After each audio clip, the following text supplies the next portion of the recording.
We will do part 2 Thank of today of COVID. Thank you. Thank you and so much. कल हम लोग ने देखा था एंटीजन और आरटीपीसीआर के बारे में आपने बोला था. जी So बिल्कुल.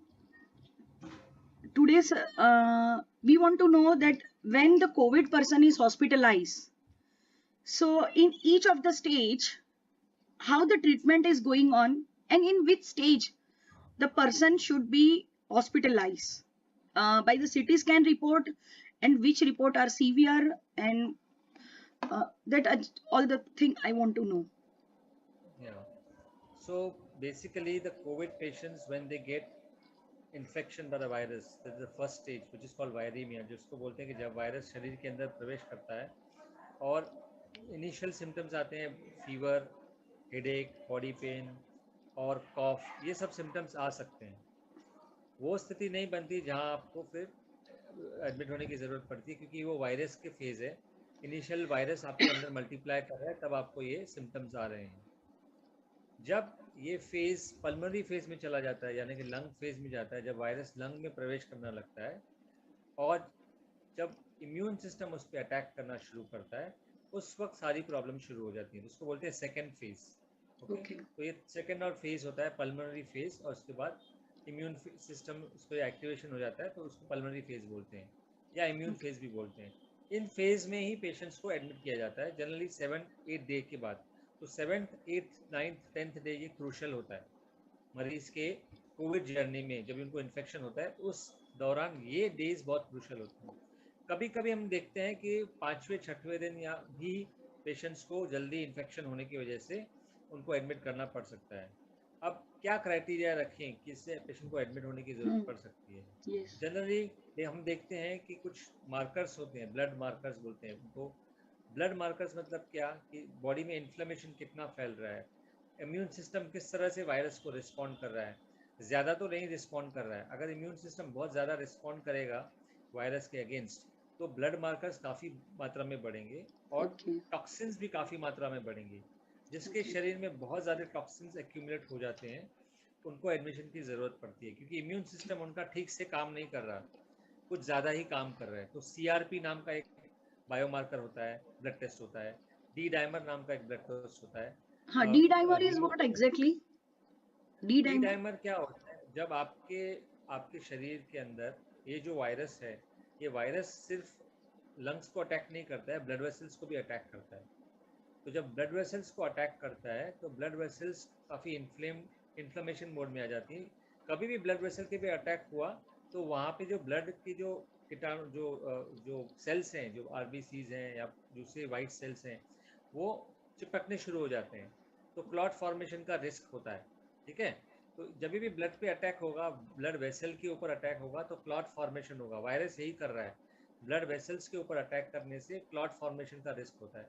जब भी So D क्लॉट बनना dimer कितना शुरू होना होगा, चाहिए generally? हाँ वो बता रहा हूँ मैं, कि जब भी क्लॉट फॉर्मेशन होगा तो डी डाइमर बढ़ना शुरू हो जाता है.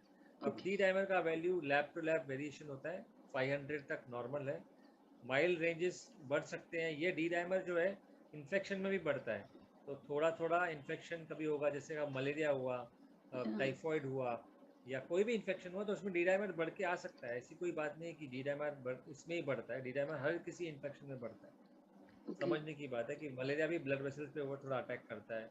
तो कोई भी इन्फेक्शन ब्लड वेसल के ऊपर असर करता ही है, तो डी डाइमर Okay. बढ़ता ही है. बट कोविड की विशेषता ये है, हम डी डाइमर को नहीं ट्रीट कर रहे हैं, हम कोविड की इस प्रॉपर्टी को ट्रीट कर रहे हैं, क्योंकि उसमें क्लॉट फॉर्म बनाने की बहुत ज़्यादा शक्ति है.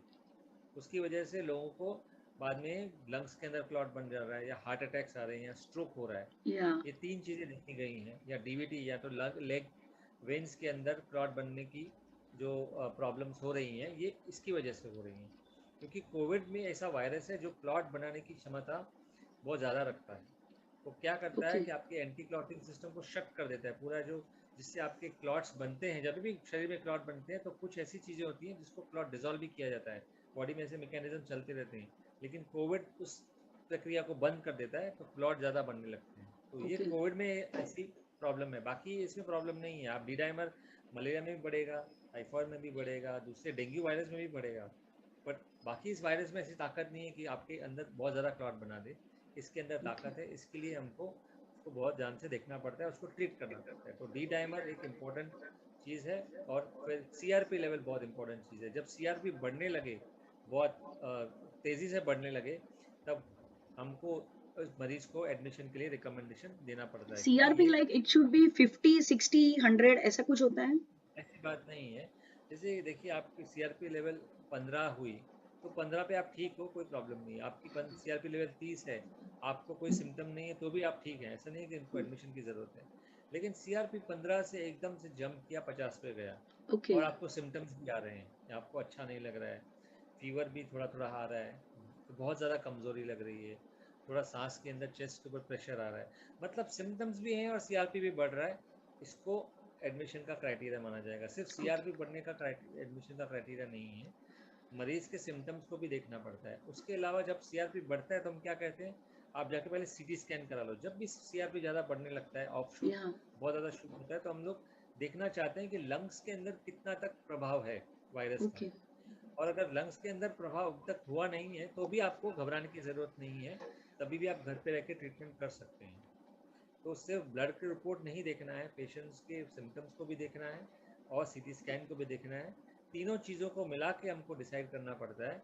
या ऑक्सीजन ड्रॉप हो रहा है, कि बहुत थकावट लग रही है, ब्रेथलेसनेस हो रहा है, तब ये सब चीज़ों देख के हम बता सकते हैं कि आप पेशेंट को, मरीज़ को एडमिशन की ज़रूरत है कि नहीं। एक चीज़ देख के बता नहीं सकते और नहीं भी करना चाहिए।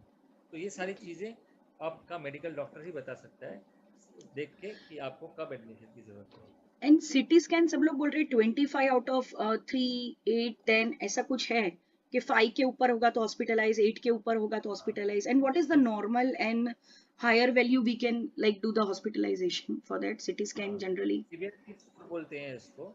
जब आप सीटी स्कैन करते हैं तो रेडियोलॉजिस्ट आपको रिपोर्ट देता है। एक रिपोर्ट होती है कोरैट स्कोर। कोरैट स्कोर, जैसे कल मैंने बताया था, कोरैट स्कोर मतलब कि डायग्नोसिस उसे पता चलती है कि इसमें कोविड की निमोनिया है कि नहीं। जब निमोनिया दिखे और कोरैट स्कोर बहुत कम हो, जैसे कि 3 हो, 3, 4 हो, 5 से कम हो, तो शायद वो कोविड निमोनिया नहीं है। उसके ओके। साथ में आपको आरटीपीसीआर की रिपोर्ट लगेगी to prove that this is a COVID pneumonia. तो अगर आरटीपीसीआर पॉजिटिव है, कोरैट स्कोर आपका 5 से कम है, तो आप फिर भी निमोनिया है। अगर आपके ओके। पास आरटीपीसीआर रिपोर्ट ही नहीं है, लेकिन आपका सीटी स्कैन कह रहा है कि आपका कोरैट स्कोर 5 से ज़्यादा है, 5, 6, 7 है, तो आपको डेफिनेटली कोविड निमोनिया है। भले ओके। आपका आरटीपीसीआर नेगेटिव हो, भले आपका एंटीजन नेगेटिव हो, लेकिन आपको फिर भी कोविड निमोनिया ही है। ठीक है, सो तो पहले ये डायग्नोस्टिक स्कोरिंग हो गया। दूसरा होता है ओके। सीवियरिटी स्कोरिंग, जिसको आप बोल रहे ओके। थे। या 3 है, 4 है, 5 है। सीवियरिटी स्कोरिंग में हम 8 या 9 को, 8, 7, 8 तक को माइल्ड मानते हैं ना? उसके बाद 8 से या 9 से लेके 12 तक, 13 तक मॉडरेट स्कोरिंग है। और 14, 15 जब से क्रॉस होता है, वो सीवियर स्कोरिंग हो जाता है बहुत ज़्यादा में, मतलब 23, 22। अब किसको एडमिट किया जाना चाहिए? जनरली मॉडरेट ग्रेड को से सीवियर डिग्री को एडमिशन की ज़रूरत पड़ती है। 12, 13 स्कोर हुआ, 13 के ऊपर स्कोर जाने लगा, ऐसे मरीज को एडमिशन की ज़रूरत होती है। हालांकि ऐसा ज़रूरी नहीं कि 9 स्कोर वाले को एडमिशन की ज़रूरत नहीं है। अगर 9 स्कोर वाले को ब्रेथलेसनेस है और उसका ऑक्सीजन लेवल गिर रहा है, तो उसको भी एडमिशन की ज़रूरत पड़ सकती है। तो ये सारी चीज़, सिम्टम्स को देखना चाहिए, सीआरपी लेवल को देखना चाहिए, डी डाइमर को देखना चाहिए और स्कोरिंग को देखना चाहिए। सब मिला के फिर एडमिशन को हम डिसाइड करते हैं कि पेशेंट की, मरीज को एडमिशन की ज़रूरत है कि नहीं है। ओके। एंड हम लोग जो हॉस्पिटल में जनरली अभी सब लोग बोलते आते हैं तो रेमडेसिविर इंजेक्शंस देते हैं। So why it is mandatory that we are suppose to take, हम लोग को रेमडेसिविर इंजेक्शन देना ही है हॉस्पिटल में? तो जनरली अभी सुना है कि जो भी गए उनको रेमडेसिविर दिया है and they got discharge and they are fine, like the people are having now that mentality, सबको लगा कि अभी हॉस्पिटल में जाएंगे तो ये इंजेक्शन चाहिए, इसलिए उसके लिए इतना ढूंढते हैं कि अभी व्हाट्सएप में आता है ये इंजेक्शन है कि नहीं। so much desperate the people are, और अभी बहुत हॉस्पिटल्स में तो नहीं भी मिल रहे हैं, but many hospitals like Hiranandani they are having and very good facilities also, और मतलब ऐसा हो रहा है, तो why is it so? और रेमडेसिविर किसको देते हैं?